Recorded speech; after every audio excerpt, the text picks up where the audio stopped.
He rips the dress off his pregnant ex-wife in the middle of his own wedding, and the whole ballroom erupts as she collapses to the floor, clutching her stomach.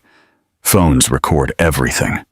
Guests scream, and the man who thought he was untouchable is seconds away from watching his perfect life collapse, because the moment his ally walks through those doors, the wedding turns into a real battleground of truth, power, and relentless justice. You won't believe what happens next. Leave a comment below so we can talk about it. The chandeliers inside the Royal Grand Miami Hotel gleam like suspended suns, pouring warm gold across the ballroom, as if blessing a perfect celebration. Violins play softly. Crystal glasses gently clink with every toast. Rows of white orchids line the aisle. Guests in designer gowns lean in with admiration as Ethan Davies, the powerful CEO in an impeccable tuxedo and a smile engineered for magazine covers, walks hand in hand with his new bride, Olivia Vance. Everything is so precise, so agonizingly beautiful. It feels rehearsed. It feels like the world is witnessing a fairy tale, until the doors swing open, a soft hush spreading through the room as Amelia Cole appears. She stands in the entrance with one hand resting gently over her 6-month pregnant belly. Her midnight blue satin gown catches the chandelier light and shimmers like liquid night. The off-the-shoulder neckline frames her collarbones with a quiet grace. She doesn't look like someone who came to cause trouble. She looks like someone who shouldn't have been here, someone who, by every unwritten rule, should have stayed away from her ex-husband's wedding. But someone from the groom's family sent her an invitation. A cruel mistake, a trap, or something worse. Whispers immediately erupt. Guests turn in their chairs. Camera phones reflexively raise. Olivia's grip tightens around Ethan's arm. Her perfect smile falters. Amelia steps forward. Her movements are calm but fragile, as if each breath takes effort. She clearly rehearsed how to enter this room without falling apart. Her dark, straight hair is parted down the middle, framing her face like an unspoken apology to herself.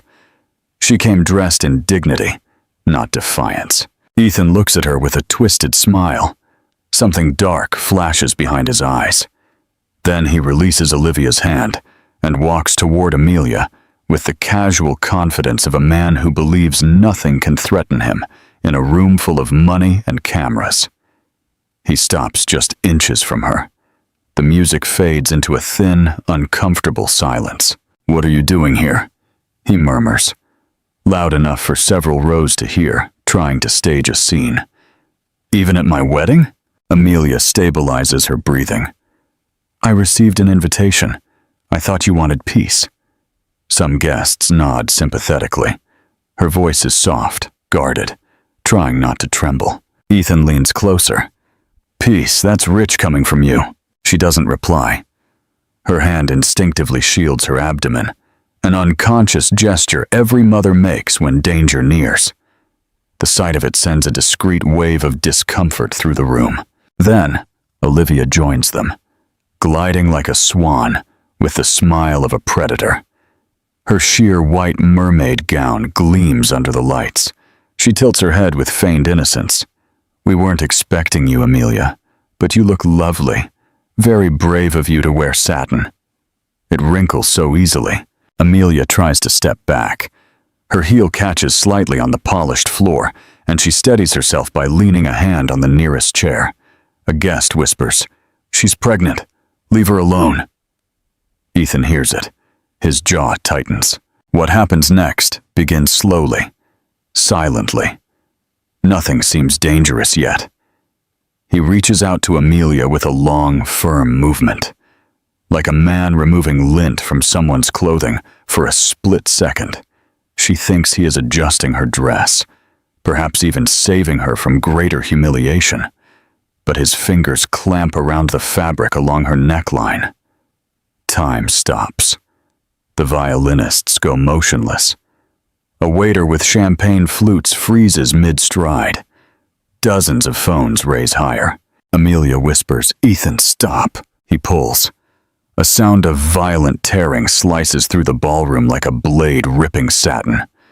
The midnight blue fabric yields instantly. It tears down across her chest and over her abdomen. The soft material crumples. It twists and opens under the force. The movement yanks her body forward, and she gasps as her hand flies protectively to her stomach. The entire room erupts in horrified whispers. Someone yells, "She's pregnant! Stop him!" But Ethan isn't finished. He grabs another section of the dress near her hip and pulls again, ripping an uneven diagonal tear that exposes the lining underneath. The dress that once hugged her pregnant belly with quiet elegance now hangs in ragged shreds. Amelia clutches the torn edges, but there is too much damage to hide. Her chest heaves in short, panicked breaths. Her knees shake.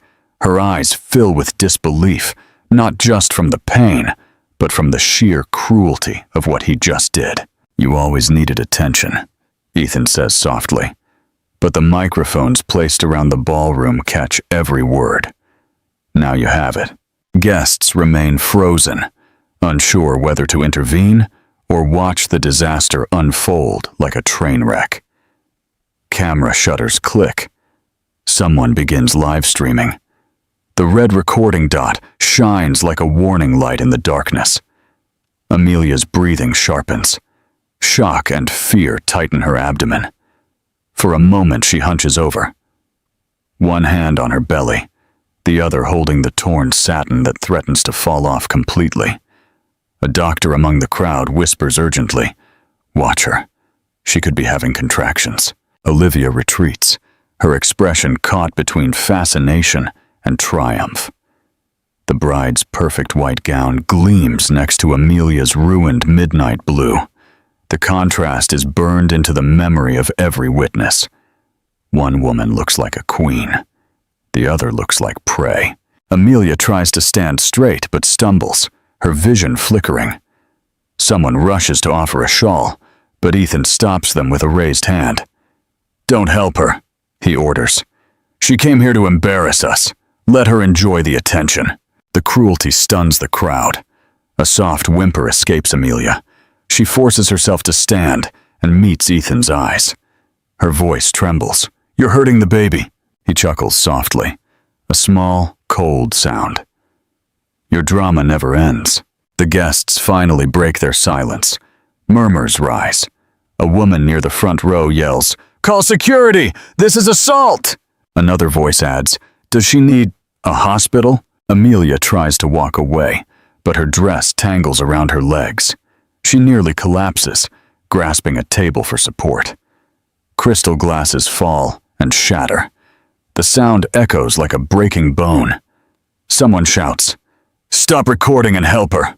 Someone else replies, "No, keep recording. He needs to answer for this." Amelia feels the room spinning.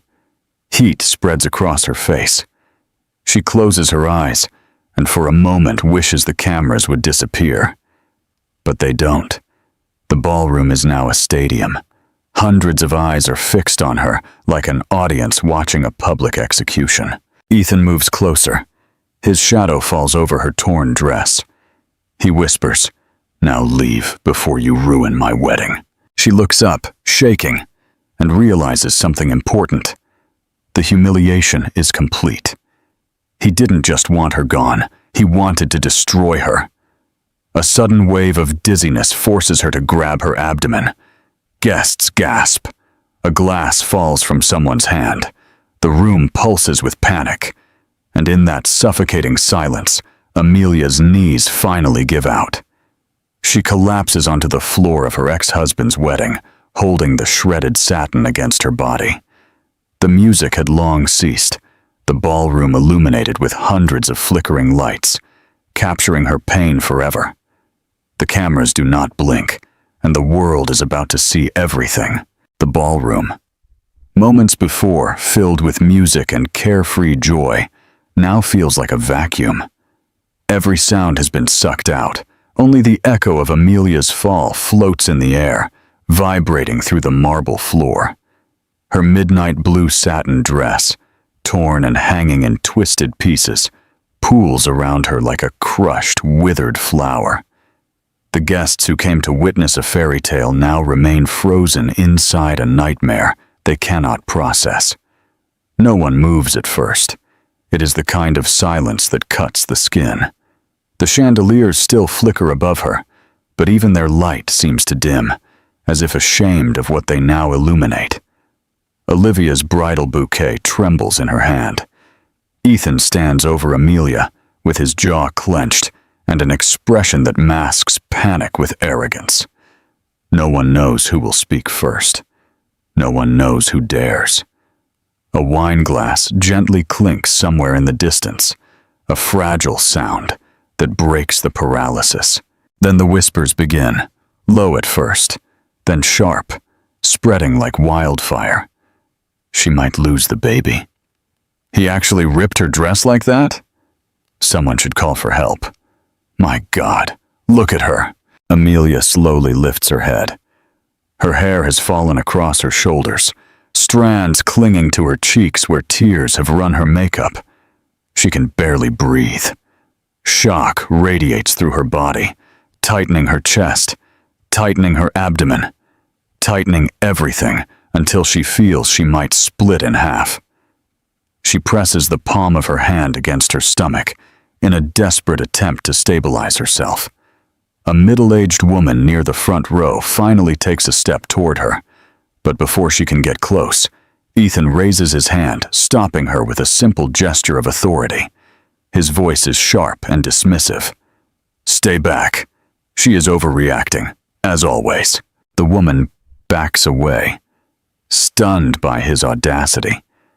Amelia tries to speak, but the words dissolve in her throat. All she manages is a silent plea. Please, I need to sit down. She tries to sit up, but her torn satin dress snags under her knee, tightening across her legs. The movement sends another wave of pain across her abdomen. She gasps, and several guests wince, as if the sound physically struck them. The violinists in the corner, still clinging to their instruments, exchange horrified glances. One whispers, "She's not acting. Look at her color."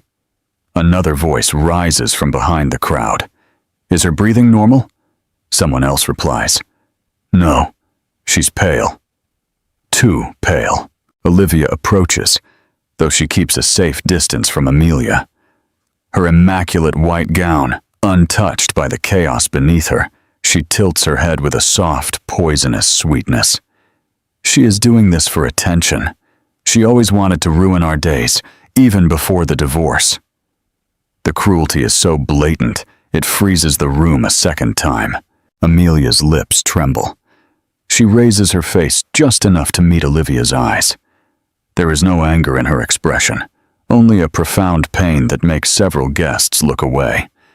Tears cling to her eyelashes. "I didn't come here to ruin anything," Ethan interrupts with a sneer. "Then why show up at my wedding, looking like that, acting like that?" A man near the aisle murmurs loudly, "She looks like someone who was assaulted." The word hits Ethan and Olivia like a slap. Their expressions change, not out of guilt, but out of fear. Fear of the implications, fear of the witnesses, fear of the hundreds of camera phones still raised. Ethan forces a cold smile. "This is ridiculous. She fell on her own. 20 people saw you rip her dress. Another 10 videoed it." Everyone knows he is lying. Yet, no one steps forward. Not yet. Not while the groom still controls the room with his wealth and influence. Amelia tries to sit up again, but her strength fails. Her palm slips on the marble floor, and she slumps forward. A soft whimper escapes her lips, thin and desperate. Her abdomen tightens again, and the pain spreads in waves across her lower stomach. Someone in the audience whispers frantically, "Those could be premature contractions. She needs a doctor." The temperature in this ballroom seems to rise. Sweat beads on Ethan's forehead as he notices the shift in the room. His authority is fading. Control is slipping. The narrative is dissolving. A waiter, barely 20 years old, steps forward despite the groom's authority. His voice trembles, but carries the clarity of simple human instinct. She needs help. She's pregnant. This isn't right. Ethan whirls on him like a wolf. Stay out of it. But the boy doesn't move. His hands are shaking. His eyes move from Amelia to the torn fabric, and then back to her small, painful breaths. Something in him refuses to obey.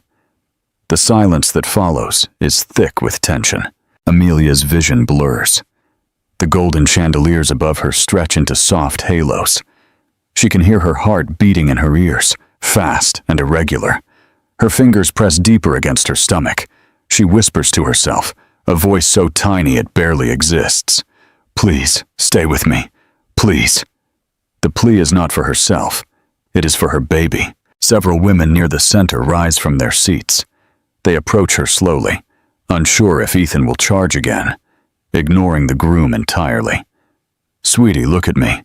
Can you hear me? Is the pain sharp or a tightening? Amelia weakly mouths, it's a tightening, it hurts. Someone gasps. Another person whispers, she's having contractions. Olivia scoffs loudly. Oh please, what an act! The crowd turns on her. Faces harden. Murmurs sharpen. In a matter of seconds, the bride becomes the villain of her own wedding. Ethan moves towards Amelia again. The women surrounding her instinctively shield her with their bodies. He stops, stunned by their defiance. His voice cracks with anger.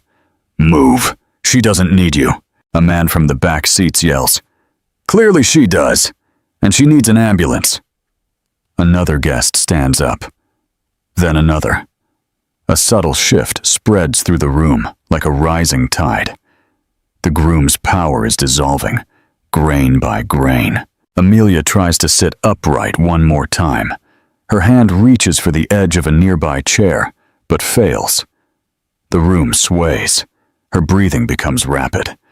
For a moment, she feels as if she is floating out of her own body, watching her dignity scatter across the marble floor, like the broken glass around her. Someone presses a cold hand onto her shoulder. You are not alone. Help is coming. But help has not arrived yet. Not the real help. Not the kind that will change everything. The silence thickens again. Guests look toward the entrance as if drawn by an invisible signal. Something is about to happen. Something heavy and irreversible. And in that suspended moment, Amelia feels another sharp tightening in her abdomen. She clutches the torn satin and makes a sound that slices through the room with more force than the fabric tearing ever did. It is the sound that finally breaks the wedding. And it is the sound that announces the storm coming for Ethan Davies. The ballroom is still vibrating from Amelia's cry when Ethan forces himself to move forward, attempting to reclaim the authority slipping through his fingers. His polished shoes hit the marble floor sharply, each step echoing like a warning. Guests instinctively move away from him, forming a crooked path that leads directly to the woman he once vowed to protect. Perhaps he doesn't notice their retreat. Perhaps he doesn't care. His face is tight with irritation more than guilt. The expression of a man more offended by an interruption to his event than by the suffering of the woman he harmed. He stops just a foot from her. Amelia lies partially supported by two guests, her midnight blue dress hanging in torn ribbons around her trembling body. Her breathing is erratic. Her hand remains clamped over her abdomen. She can no longer hide the pain. And she shouldn't have to. But Ethan sees only an inconvenience. Enough, he announces loudly, his voice echoing across the ballroom. She's fine. She's overreacting. She always does this when she wants attention. The crowd reacts instantly. Some gasp. Others shake their heads. A few exchange looks of disbelief. The lie is so brazen that even those who once admired him feel a crack in the illusion. The groom is falling apart. Ethan raises his hands in a gesture meant to look calm, but the tremor in his fingers betrays him. She fell. That's all. No one touched her. A man from the left side speaks up. "We saw you rip her dress." Ethan snaps his gaze toward him. "You misinterpreted what you saw." Another voice shouts, "I recorded it!" The silence hits harder than the declaration itself. Ethan freezes. His eyes dart quickly toward the cluster of guests holding phones. Dozens of screens reflect his face back at him, cold and incriminating. The panic that flickers behind his eyes is brief, almost invisible. But the room feels it. Still, he doubles down. "You people don't understand. That was not an assault. I was helping her adjust the dress. She tripped. The fabric tore on its own." The absurdity is almost unbelievable. Guests stare with a mixture of disgust and shock. Someone murmurs loud enough for others to hear. "If that's adjusting, then gravity must also be adjusting." Amelia lifts her head. Her vision is blurred, but her hearing is sharp. Every lie slices through her like glass. She gathers the strength she can and whispers, "Why are you doing this? Do you know what happened?" Her voice is soft, but the room hushes to hear her. Ethan leans slightly, lowering his tone as if speaking to a child having a tantrum. "You're embarrassed. I get it. But don't turn this into something it isn't."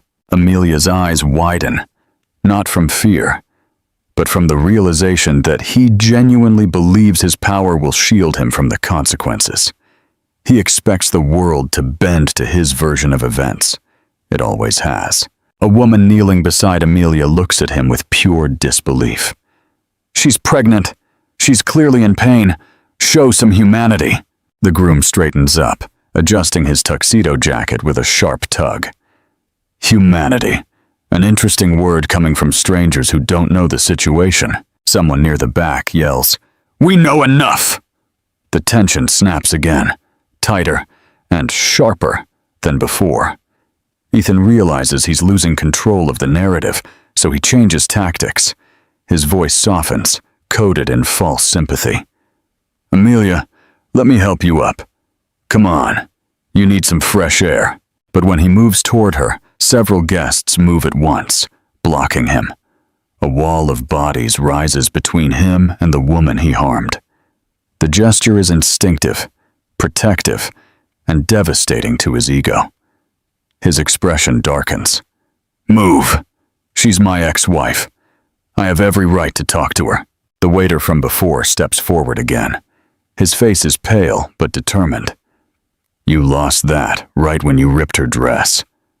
A sudden murmur of agreement sweeps through the room. Ethan's jaw clenches so hard, the muscle trembles along the edge. He glares at the young waiter, as if the boy's mere existence offends him. "Watch your mouth!" But the boy doesn't back down. Neither do the guests around him. The power dynamic of the entire wedding has shifted. The groom is now the outsider. Amelia exhales shakily. Her abdomen tightens again.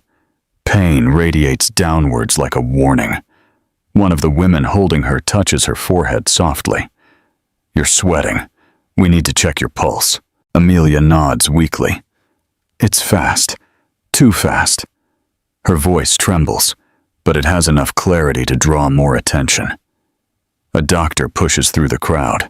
He kneels beside her, checking her pulse, assessing her breathing, pressing her abdomen lightly. His expression tightens.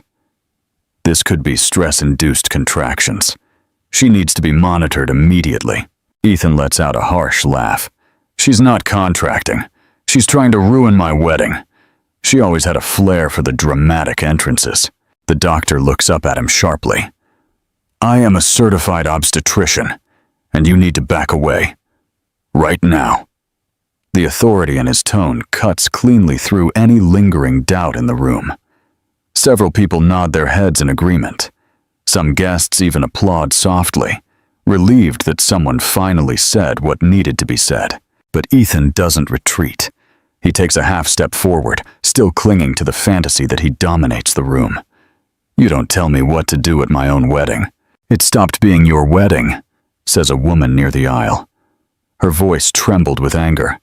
"The moment you assaulted a pregnant woman." The word rings out again. Assault. It roots itself in the air with undeniable weight. Ethan feels it. He hears the cameras. He sees the faces around him harden. He snaps back. I didn't assault her. She provoked me. She shouldn't have been here in the first place. The doctor interrupts. Nothing justifies endangering a pregnancy. Amelia's breath hitches again. A sharp pain grips her abdomen, and she instinctively hunches over. The doctor stabilizes her immediately. That's enough. She is not safe here. Someone in the crowd finally yells what everyone has been thinking. Call the police! The ballroom erupts into renewed chaos. Voices rise. Phones dial emergency services. People push toward the exits to clear space. The groom's family looks horrified, not by Amelia's suffering, but by the public spectacle now associated with their name. Ethan looks around in disbelief. His wedding, his image, his carefully orchestrated life is crumbling right in front of him. And the worst part is, he still thinks he can save it. He raises his chin and declares loudly, Do what you want. None of you understand the truth. But the truth is already in the room. It is in the videos. It is in the witnesses. It is in the sound of the ripping satin that echoes through a ballroom that will never forget. It is in the silence that follows his words. A silence colder and heavier than anything the wedding has heard thus far. The silence that comes just before everything finally turns against him. The ballroom feels heavier with every passing second, as if the very air is turning solid. Guests are no longer whispering. They are watching. All eyes follow the shaky rise and fall of Amelia's chest as she tries to regulate her breathing. Her torn midnight blue satin dress clings to her skin in shreds. The elegant woman who walked through the doors minutes ago now looks like she has been dragged through a storm she never asked for. Her pain paints the room with a raw honesty no one can ignore. Someone near the back drops a fork. The small metallic sound is enough to break the silence. The tension that follows is immediate. A dozen phones raise higher. Guests begin checking their screens, their faces shifting from confusion to shock and to outrage. A young woman gasps loudly. It's already online. Someone is live streaming the whole thing. In seconds, more screens light up. A middle-aged man murmurs, This clip already has 20,000 views. How is that possible? Another voice replies, Because everyone just watched a groom assault his pregnant ex-wife at his own wedding. The words cut across the room like a blade. Ethan stiffens. His face drains of color. He whirls on the crowd and rasps, Turn that off. This is private. You do not have permission to film. His order accomplishes nothing. No one listens. If anything, the cameras tilt higher. A guest speaks calmly but firmly. You made it public the moment you laid hands on her. Amelia curls inward as another wave of pain grips her abdomen. The doctor kneeling beside her takes her pulse again. His expression darkens. She is under extreme stress. We need to get her out of here. But before anyone can move her, a notification sound rings out across the ballroom. Then another. Then a dozen more. The viral spread hits like a shockwave. People stare at their phones as headlines begin to populate social media in real time. CEO assaults pregnant woman at luxury wedding. Groom rips ex-wife's dress in front of hundreds. Violence. Caught on camera. During high-profile ceremony. Screens flash throughout the ballroom like lightning. Olivia covers her mouth in disbelief. For the first time since Amelia entered, the bride looks scared. Not for Amelia, but for herself. Ethan tries again. You are all overreacting. The video is being misinterpreted. A young man near the aisle holds his phone higher and declares with icy clarity. It shows exactly what happened. There is no misinterpretation. Ethan lunges toward him. Give me that. Several guests immediately step between them. The groom stops, looking at the barrier of strangers now raised in unity against him. His authority crumbles with the realization that he no longer controls the room, or the narrative, or even the event bearing his name. Amelia tilts her head up, her eyes glazed with pain, but still fighting for breath. She tries to speak, but her voice comes out in fragments. "Please, someone help me sit up. I can't breathe." The doctor tries to adjust her position. As he raises her shoulders slightly, fresh tears roll down her cheeks. Her whole abdomen tightens again. The contractions are not regular, but they are strong enough to terrify everyone watching. The doctor looks around urgently. "We need the ambulance now." A waiter responds from the corner. "It's already on the way." The ballroom has become a pressure cooker. Every second feels like it could explode. Guests retreat from Ethan and Olivia, as if the couple carries a contagion. The lavish decorations now seem absurd, in contrast to the suffering unfolding in the center of the room. A woman in a floral dress whispers, "I can't believe he did that." To her, and she's carrying his child. Another replies, "No wonder she left him. Imagine what she endured in private." The whispers begin to grow, forming into truths that sting more than any headline. Ethan hears it all. His breathing becomes ragged. Anger pulses beneath his skin, but it is overshadowed by panic. He keeps glancing toward the camera crews stalled at the ballroom doors, drawn by the flood of online views. He hisses to Olivia, "Fix your face, we need to stay calm." But Olivia shakes her head. Her voice trembles. "This can't be happening. My father is going to see this. The press, everyone." Ethan snaps back. "It's not my fault she showed up looking for drama." The room erupts in indignation, just as Amelia's body gives way again. Her hand slips from her belly. Her head falls forward. Her breathing becomes shallow. The doctor's voice rises urgently. "Stay with me. Look at me. Keep your eyes open." Amelia tries, but her eyelids flutter. The pain resurges, deeper and heavier, as if her own body is pleading with her to get away from this place. She gasps. It hurts too much." A woman kneeling beside her whispers, "Stay with us. You're not alone. Help is coming." But help is still minutes away. Minutes feel like hours inside a crumbling wedding. A phone rings again.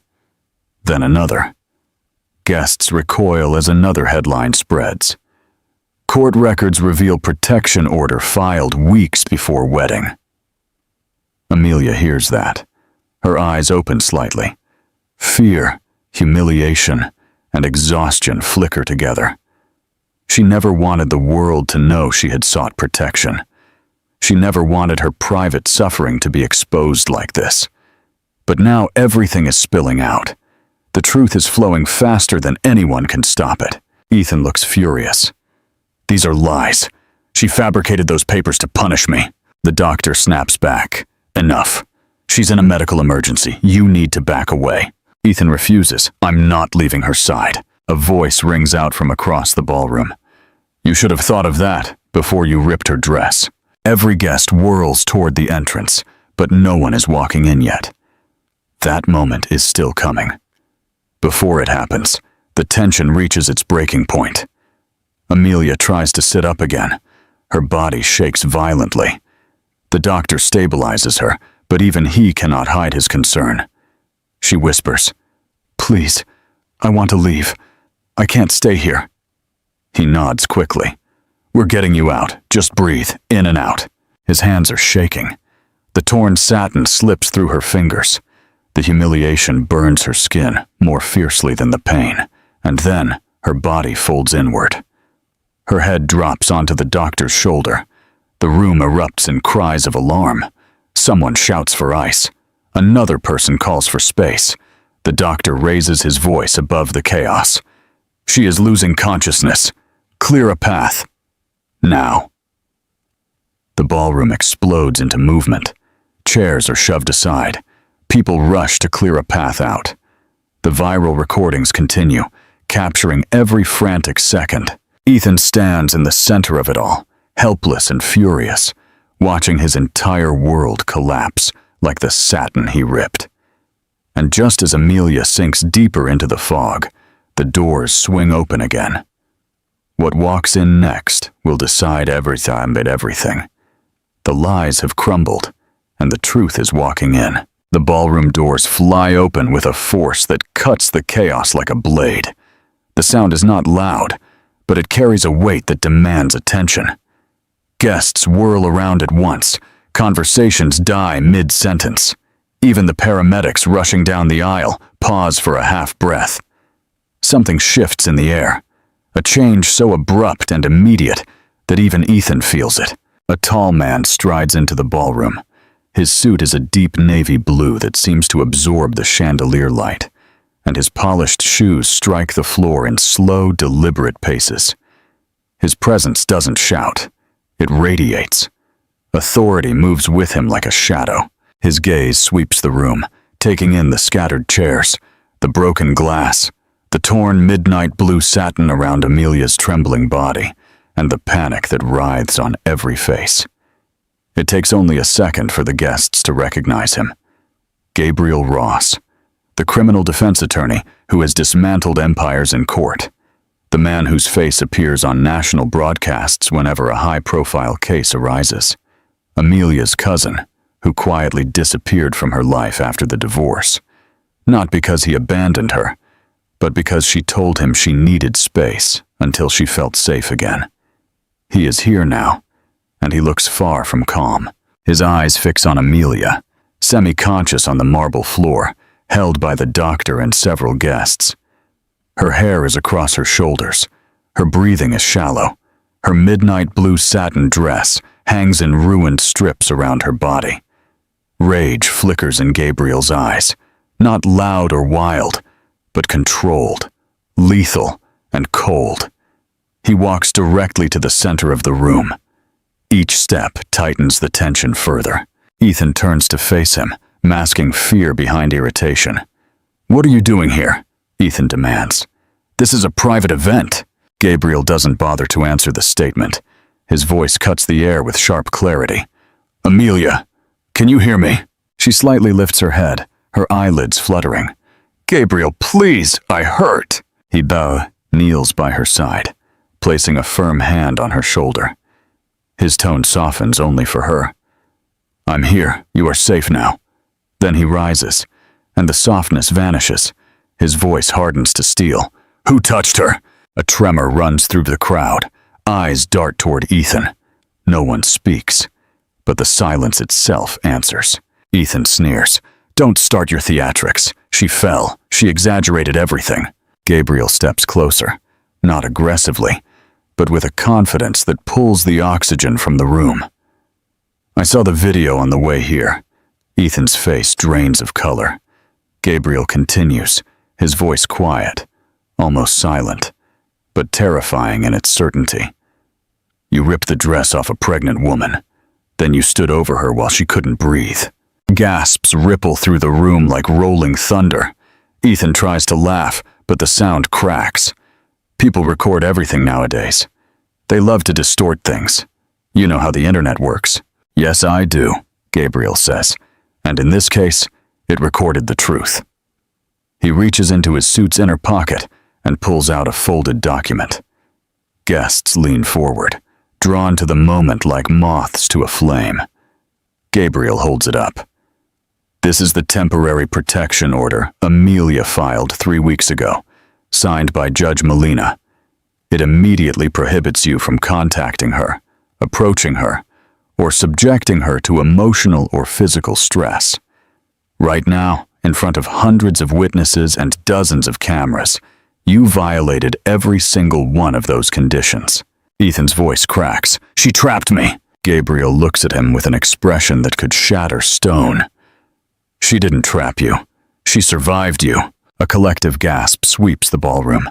The doctor stands up to stand beside Gabriel. "She needs to go to the hospital now. She's having dangerously irregular contractions." Gabriel nods once without breaking eye contact with Ethan. "You will not go near her again." Ethan sputters. "I can explain all this. She came here to ruin my wedding. She knew what she was doing." Gabriel replies coldly. "She came because your family lured her with a fake invitation. Olivia, the bride, visibly flinches. The crowd now stares at her. Her perfect white dress suddenly looks like a costume worn by someone who has lost control of her script. Gabriel lowers his voice, but his words hit harder than any shout. This is no longer a wedding. This is a crime scene. The bride exhales a shaky breath. Gabriel, you're making this worse. Please, let's fix this quietly. Quietly, Gabriel repeats, as if savoring the absurdity of the word. You want quiet after you watched him rip the dress off his pregnant ex-wife? Ethan snaps at Olivia. You wanted this just as much as I did. Don't pretend now. The admission hits the room with brutal force. Someone gasps. Someone else whispers. She knew. The tension ignites again. Gabriel turns away from them. He kneels by Amelia once more and touches her arm gently. The ambulance is here. You'll be okay. She whispers, I want to leave. Please, get me out of here. He nods again. I won't leave you. Paramedics quickly wheel in a stretcher. The crowd parts wordlessly. The cameras record MO on every movement. The entire ballroom trembles with the knowledge that nothing can be undone. As they carefully lift Amelia onto the stretcher, she winces in pain. Her fingers clutch Gabriel's sleeve. He leans in so she can hear clearly. This ends tonight. You will never face him alone again. And with that, Amelia is wheeled out of the ballroom. The doors close behind her. All that remains is the echo of her suffering and the inevitable downfall of the man who caused it. The moment Amelia disappears through the ballroom doors on the stretcher, a heavy silence falls over the wedding. It is no longer the silence of shock. It is the silence of judgment. A silence that coils around the chandeliers, slides across the polished floor, and settles over Ethan's shoulders, like a rope waiting to tighten. Every guest is staring at him now. Every phone is still recording. Every whisper is a verdict, sharpening into a blade. Gabriel remains standing in the center of the ballroom, his navy suit absorbing the harsh glare of the lights. His sheer presence shifts the atmosphere. He is not shouting. He doesn't need to. His voice carries the weight of the law, of consequence, of a truth no one can escape. His eyes never leave Ethan. You assaulted a pregnant woman, Gabriel says, his tone slow and razor sharp. Then you violated a restraining order, and you did it in front of hundreds of witnesses. Ethan flinches as if each word struck his skin. He tries to regain composure. He straightens his tuxedo. He lifts his chin and forces a laugh that cracks midway. Everyone is overreacting. All of you are being dramatic. It was a misunderstanding. Someone in the crowd snaps back. We saw you. That was no misunderstanding. Another voice follows. She was begging for help. A third. Her dress was shredded. You tore it. The comments accumulate like a snowball, turning into a chorus of outrage. Ethan spins in a circle, looking for support, but only finds faces twisted with disgust. Even the groom's side of the family shifts uncomfortably, avoiding his gaze. His own cousins step away from him, creating a small circle of emptiness around his feet, as if the very ground no longer wants to hold him. Ethan tries again. You don't know Amelia. She lied to all of you. She makes everything seem worse than it is. Gabriel takes a step forward. The video shows exactly what it was. You ripped her dress. You put her at medical risk. And now she's on her way to the hospital because of you. The tension ratchets up. Several women near the front row burst into angry murmurs. A man in a silver suit raises his voice and points at Ethan. If that were my wife or sister, I would have left you lying on this floor. A wave of agreement sweeps the room. Ethan's face flushes with humiliation. Gabriel picks up a microphone from a nearby stand. The sound of feedback briefly hums across the ballroom. Every guest hushes. Their eyes dart quickly toward him. He speaks calmly, but the amplification turns his voice into a force that fills every corner of the vast room. Let me make this clear. Under U.S. law, assault on a pregnant woman is an aggravating circumstance that elevates the charge.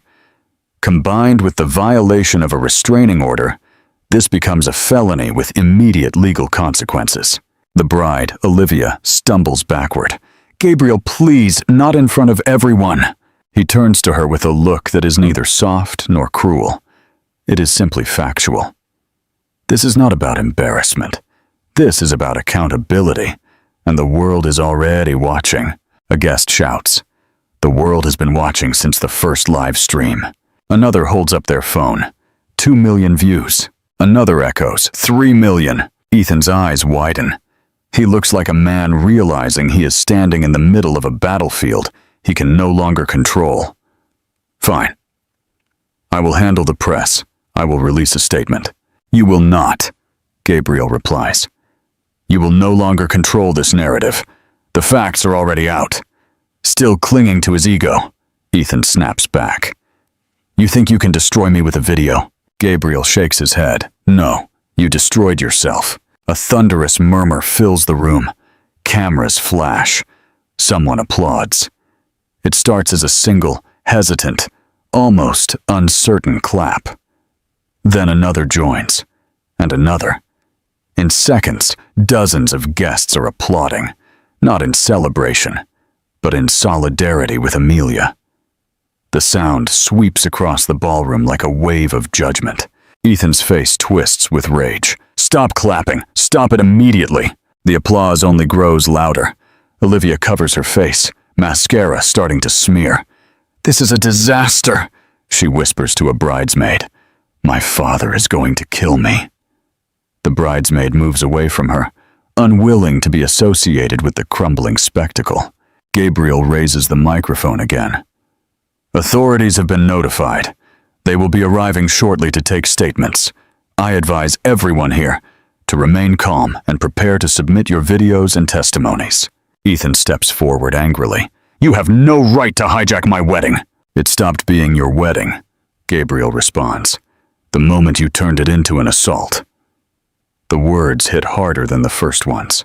Olivia tries to regain control. "Maybe we can fix this. Maybe if Amelia apologizes for the scene she caused and clarifies that she fell." The ballroom erupts in indignation. A woman from the groom's side yells, "She didn't fall. Your husband ripped her dress." A man snaps back. "She nearly passed out because of him." Olivia trembles. "I didn't think he would actually hurt her." Gabriel states calmly, "Intent is irrelevant. He did hurt her." Ethan attempts one last feeble defense. "I love Olivia. Everything I did was for us." The crowd groans. Someone shouts, "That's not love, that's control." The room buzzes with a charged energy, the kind of energy that precedes irreversible consequences. Guards at the ballroom entrance step forward as police sirens faintly echo from outside. The sound draws everyone's attention. Gabriel lowers the microphone. "There they are. Time to face the truth." Ethan stands still. His confidence melts. His arrogance crumbles. The fortress he thought he had built with money and image now collapses under the weight of his own actions. And when the first officer walks into the ballroom, the entire wedding exhales collectively, as if a single breath had been held for too long. Justice has arrived, and Ethan has nowhere left to hide. The officers enter the ballroom with quiet, controlled steps, but their presence detonates something inside the guests. Every conversation breaks into frantic whispers. Phones raise higher. Screens shine more intensely. If the wedding had felt like a battlefield before, it now turns into a courtroom, and the crowd transforms into a jury composed of hundreds of furious witnesses. Ethan takes a small step backward. For the first time all night, he looks smaller. His tuxedo, once impeccable and imposing, now seems too tight, gripped by sweat and fear. The officers approach him, but do not yet speak. They are watching, assessing. Their eyes move from the broken glasses to the torn satin on the floor, then to the guests who still wear the shock like fresh wounds. Gabriel stands tall near the center of the room, His presence anchors the chaos. When the lead officer signals him to speak, he steps forward with a calmness that holds more power than any shout. There are hundreds of witnesses here, dozens of recordings. A pregnant woman left this ballroom with a medical emergency, and the man responsible is right there. Gasps spread. The officers nod. One pulls a small recorder from his belt. Ethan finally breaks. Responsible? You're misrepresenting this. She came here to cause trouble. She humiliated me in front of my family. She wanted this spectacle. A woman in a green dress yells, "You ripped her dress!" A man adds sharply, "You stood over her while she was suffering." A voice from the back echoes, "You told people not to help her." And suddenly the room ignites with one accusation after another. She begged you to stop. She could barely breathe. You tried to lie even when she collapsed. You called her dramatic while she was contracting. Each voice grows louder, more potent, more confident. In the span of a minute, the crowd turns into an unstoppable wave of truth crashing down on him. Ethan swallows hard. His hands tremble. You are all overreacting. You act like you know what goes on between us. You don't. Gabriel steps close, his expression unreadable, but charged with contained fury. We don't need to know everything. We only need to know what we saw. And what you did was not a mistake. It was violence. The officers exchange a look. One begins taking statements. Another collects phones from volunteers, who hand them over willingly with shaking fingers. It is not vengeance. It is relief. The relief of finally being able to expose something that should never have been concealed. Meanwhile, the social media storm outside the ballroom continues to grow like a wildfire. Guests continue to update their screens in disbelief. 4 million views, 5 million. It's on national news. My God, this is everywhere. A reporter who managed to sneak past security stands near the entrance. His camera is already rolling. Ethan sees him and explodes. "Turn that off. I did not give you permission to film me." The reporter replies calmly. "You lost control of that when you assaulted your ex-wife." Ethan lunges, but an officer steps between them. "Sir, keep your hands still." The force of the order stops him cold. Beads of sweat purl on his forehead. His breathing becomes shallow. He looks around desperately for support. But his own parents look toward the floor. His friends turn away. Even Olivia, the bride he thought would stand by him, is trembling near the corner, mascara streaking down her face as she whispers into her phone. "Dad, everything is falling apart. Everything." Gabriel glances at her, but says nothing. She is part of this, and consequences will find her in due time. The officer finally addresses Ethan directly. "Sir, we need your version of events." Ethan straightens his posture, clinging to the last threads of dignity. "Fine, I'll explain. She provoked me. She showed up uninvited. She tried to ruin my wedding." The officer asks, "And you responded by ripping her dress?" "That's not what happened," Ethan insists. "The fabric tore because she pulled away." A guest shouts, "Liar!" Another yells, "We saw your hands on her!" The officer raises his hand, silencing the room. "We have enough testimony to continue this investigation." Someone in the crowd whispers, "He's done." Someone else replies, "He brought this on himself." The weight of those words hits Ethan harder than anything the officers have said. His face contorts with rage and humiliation. His voice cracks. "You are all judging me without knowing the whole story." Gabriel replies quietly, "The whole story will come out, starting tonight." The officers signal Ethan to move aside for further questioning. His panic becomes visible. His movements are jerky. His voice trembles. "This is my wedding. You can't do this here." The officer responds, "Your actions made it a crime scene." The room erupts again, this time not with chaos, but with the grim certainty that justice has finally begun its work. People step away from Ethan, as if he is radioactive. The lights feel harsher. His tuxedo feels tighter. The cameras feel closer. and in the echoes of the room a truth becomes painfully clear. The groom is no longer the center of this wedding. He is the villain of his downfall, and the world has already chosen a side. The moment the agents separate Ethan from the crowd, a new kind of silence settles over the ballroom. It is no longer the silence of fear. It is the silence of justice tightening its grip.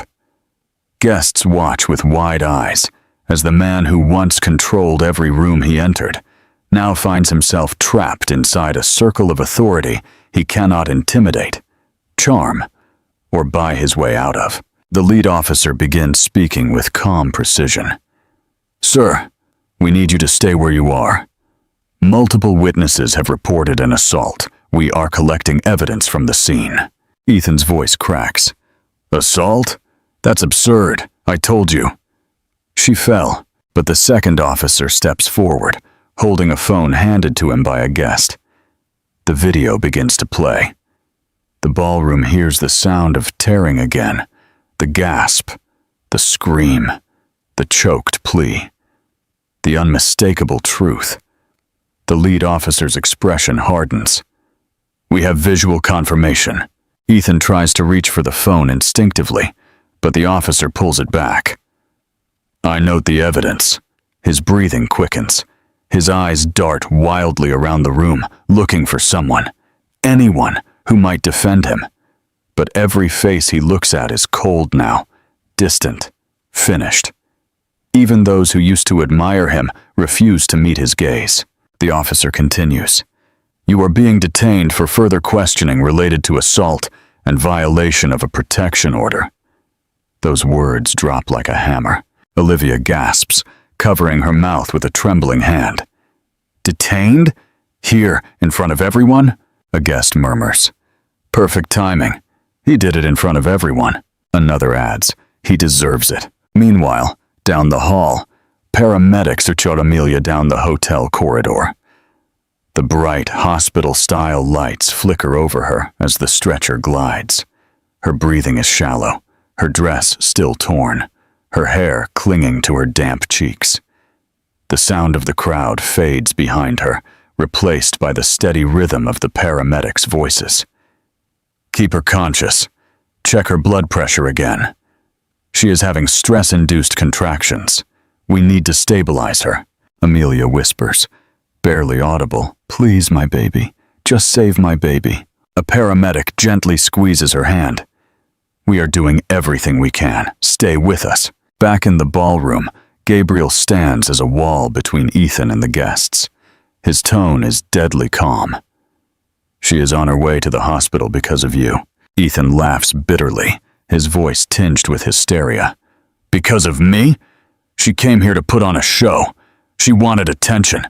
Gabriel's eyes narrow. "She wanted closure. What you gave her instead was violence." The agents move closer. "Sir, we need to escort you outside." Ethan shakes his head violently.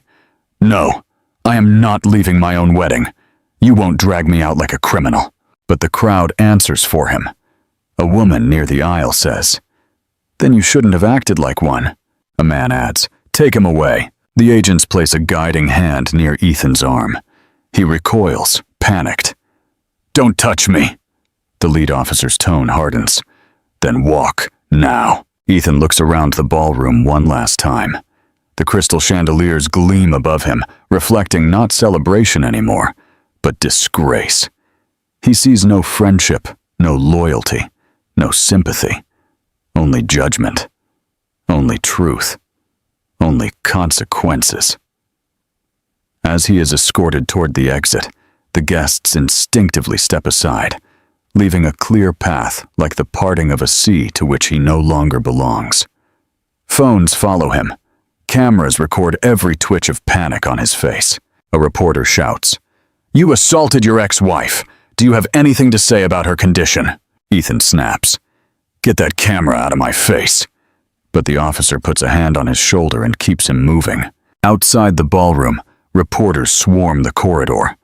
Security struggles to hold them back, but the headlines are already forming like flames catching in the wind. CEO detained after assault at his own wedding. Police question groom in shocking viral incident. Protection order violated at public event. The world is writing his story, and none of it is the story Ethan wanted. Meanwhile, the ambulance carrying Amelia speeds through the city streets. The siren wails into the night, bouncing off buildings and cutting through traffic. Amelia clings to the edge of the stretcher, her breaths short and desperate. The contractions pulse like waves getting stronger. "Stay with us," a paramedic repeats. "We are almost at the hospital." Her eyes blur. She sees Gabriel's face in her memory, firm and certain. She sees the ballroom spinning. She hears the tearing of the satin again, the humiliation, the fear, the pain. A tear rolls down her cheek. "I didn't want him to hurt the baby. I didn't want this." "We know," the paramedic says. "You are safe now, but safety is still minutes away. Minutes feel like an eternity when a child's future hangs on every breath." Back at the hotel, Ethan is escorted out a side exit where police cars wait. His wedding is left behind. His empire is shaking. His image is burning. A reporter shouts one last question. "Do you regret what you did to Amelia?" Ethan stands still. His throat works, but no words come out. The agents put a hand on his back and guide him into the car. The door closes. The camera flashes dim. And for the first time, Ethan realizes that the consequences he thought he could outrun have already caught up to him. Amelia is on her way to the hospital. He is on his way to questioning. The world has seen the truth, and the night is far from over. The police car carrying Ethan has barely turned the corner when the consequences begin. News vans swarm the hotel entrance like hungry predators, their antennae rising to the sky. Reporters shout into microphones with breathless urgency, relaying minute-by-minute updates. Inside the ballroom, guests repeatedly refresh their screens, watching the world react in real time. What was a wedding an hour ago has become the nation's most explosive scandal. Within minutes, the first financial alert appears. A guest gasps and shows her phone to those around her. His company's stock just dropped 5%. That fast. Another checks his tablet, eyes wide. 9% now. Still falling. Rumors begin circulating like wildfire. Investors are pulling out. Board members are calling emergency meetings. Corporate lawyers are drafting statements in panic. The empire Ethan spent years cultivating is dissolving like sugar in boiling water. Meanwhile, across town, Gabriel enters the hospital lobby, his jaw clenched and his phone buzzing incessantly. He ignores all calls except one. The chairman of Ethan's own board of directors. The voice on the other end is furious. "We've just suspended him, effective immediately. This is catastrophic." Gabriel does not hide his satisfaction. "Actions have consequences. Do you know how many contracts we are about to lose because of this video?" the chairman demands. "Half our partners want to distance themselves. This is a pure disaster." "It's also moral," Gabriel responds before ending the call. In the emergency room, doctors quickly wheel Amelia into a monitoring bay. Machines constantly beep, tracking her and the baby's heartbeat. Her breathing is still shallow but steadier than before. A nurse adjusts the blanket over her torn satin dress, careful not to disturb her. Amelia whispers, "Is my baby okay?" The doctor answers calmly, "The baby's heartbeat is strong. Your contractions are stress-induced. You need rest, hydration, and observation. You are safe now." Safe. The word feels unreal, but it comforts her enough to smooth her trembling. Tears slip down her temples. Tears not just of fear, but of release, of surviving something she never should have had to endure. Back at the hotel, Olivia's father storms into the ballroom, his face purple with rage. "Where is my daughter?" His voice booms across the room. Guests scatter. He finds her huddled in a corner, mascara running, her perfect white dress crumpled. She tries to speak, but her father cuts her off. Do you understand the humiliation you've brought upon our family? His voice is low, dangerous. This wedding has become a global disaster. She shakes her head, sobbing. I didn't know he would actually hurt her. I didn't expect him to go that far. Her father snapped. Ignorance is not an excuse. He pulls out his phone, scrolling quickly. Our business partners are canceling deals. Sponsors are pulling out. We are being dragged into his scandal. A bridesmaid whispers from behind. Everyone is being dragged into this. Meanwhile, the viral video surges from millions of views to tens of millions. News commentators dissect every frame. Lawyers debate charges on live television. Hashtags spike. Memes appear. Threads multiply. Public opinion grows more virulent by the minute. Inside a sleek boardroom miles away, 14 executives stare at a massive projection screen showing the viral video. The room is tense. Someone clears their throat. Shareholders want a vote. If we don't act, the company could collapse. Another executive says, no sugarcoating. We remove him. The motion passes unanimously. Ethan is officially ousted from his own corporation before he even reaches the police station. Even worse news follows. A major investor releases a public statement.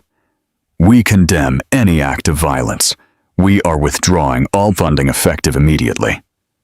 The announcement shakes the financial world. Headlines erupt. Commentators declare Ethan's career is over. The collapse of his empire is no longer a possibility. It is a certainty. In the hospital, Amelia lies silently under soft white lights.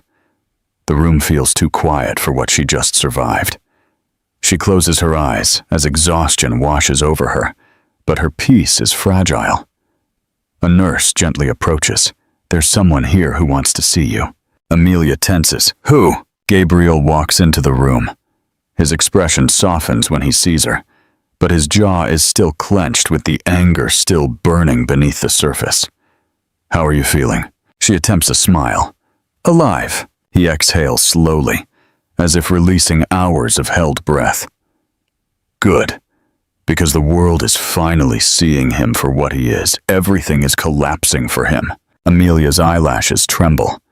I didn't want anyone destroyed. I just wanted him to stop. Gabriel sits beside her, his voice firm but soft. You didn't destroy him. He destroyed himself. And no one can shield him from the truth now. Elsewhere in the city, the police car carrying Ethan pulls into the precinct. He looks at the waiting cameras through the window. Reporters swarm like vultures. Microphones lunge forward. The officers open the door. He steps out. Flashes explode. Questions fly. Did you assault your pregnant ex-wife? Do you deny the video evidence? What about your company firing you? Are you aware she is in the hospital under emergency care? His face contorts. His words stumble. His empire has crumbled before he comprehended the depth of his own cruelty. Back in the hospital room, Amelia places a hand over her belly as the baby's heartbeat gently pulses through the monitor. The world outside is burning. But here, in this quiet moment, she whispers a promise. You are safe now. I am safe now. The consequences are no longer hers to bear. They belong to the man who tried to break her. And by dawn, every shattered piece of his life will remind him of the truth he tried to silence. The morning after the gala felt unreal. The city hummed with headlines that blared across every radio, every news channel, every bright screen. Amelia's face appeared next to Ethan's mugshot as reporters recounted his downfall, her disappearance, her miraculous survival, and the empire that had cracked under the weight of the truth. She watched only a few minutes before turning the television off. She didn't need the world to tell her what she already knew. She had lived every second of the nightmare. She had earned every breath of this new dawn. By noon, she sat across from a detective in a quiet office.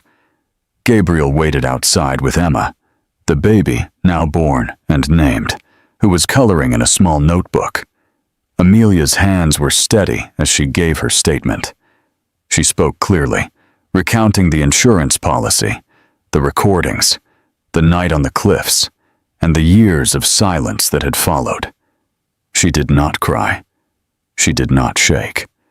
She felt the weight of the truth slotting into place like a final puzzle piece, completing the picture no one could deny. When she finished, the detective leaned back, visibly moved. "You survived something most people never walk away from," he said, "and you came back to finish what he tried to end. You should be proud." Amelia nodded softly. "I didn't come back for pride. I came back for my daughter." Outside the precinct, sunlight greeted her like a warm hand stroking her cheek. The air smelled clean, serene. Gabriel raised a hand in greeting as Emma ran toward her with big, bright eyes. Mommy, did the police catch the bad man?" Amelia knelt and hugged her daughter. "Yes," she whispered, "and he can't hurt us anymore." It was the first time she had said those words out loud. They tasted like freedom. Over the next few weeks, Ethan's world collapsed with a speed that astonished even those who had doubted him. His company cut ties. Board members resigned. Shareholders held emergency meetings. More victims of his manipulation came forward. Prosecutors piled charges against him until even the most powerful lawyers refused to take his case. His attempts to defame Amelia only made his situation worse. The evidence kept coming. His lies unraveled thread by thread. In court, Ethan looked smaller, thinner, his confidence stripped bare. When Amelia took the stand, he refused to meet her eyes. The jury listened in stony silence as she recounted the night he pushed her. When the verdict was read, a chill ran through the courtroom.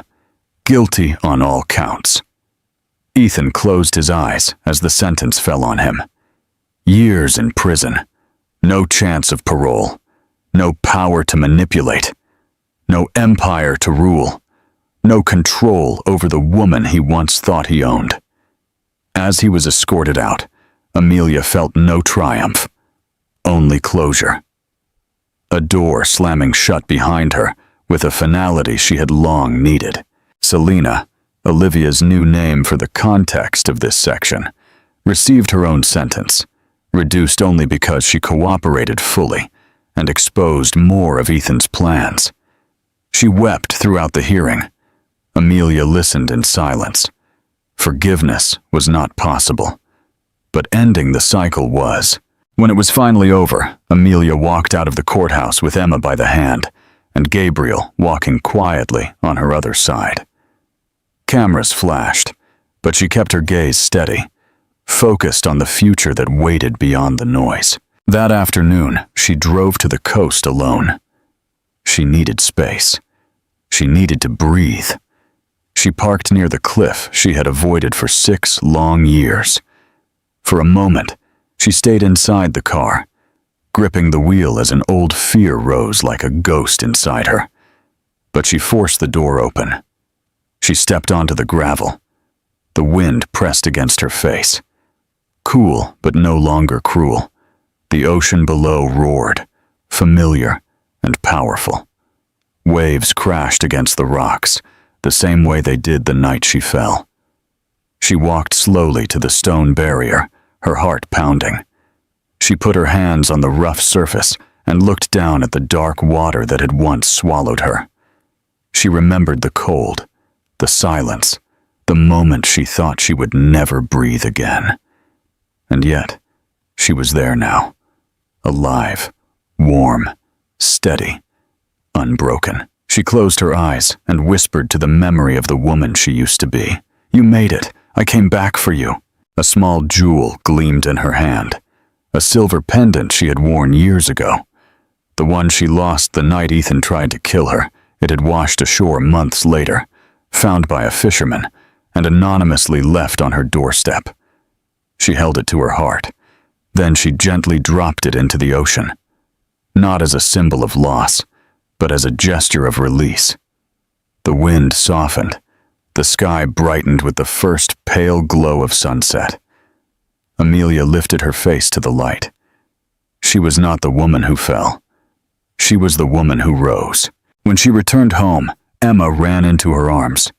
Gabriel smiled. Their little home felt safe, full, alive. Amelia exhaled deeply. Peace settled in her chest.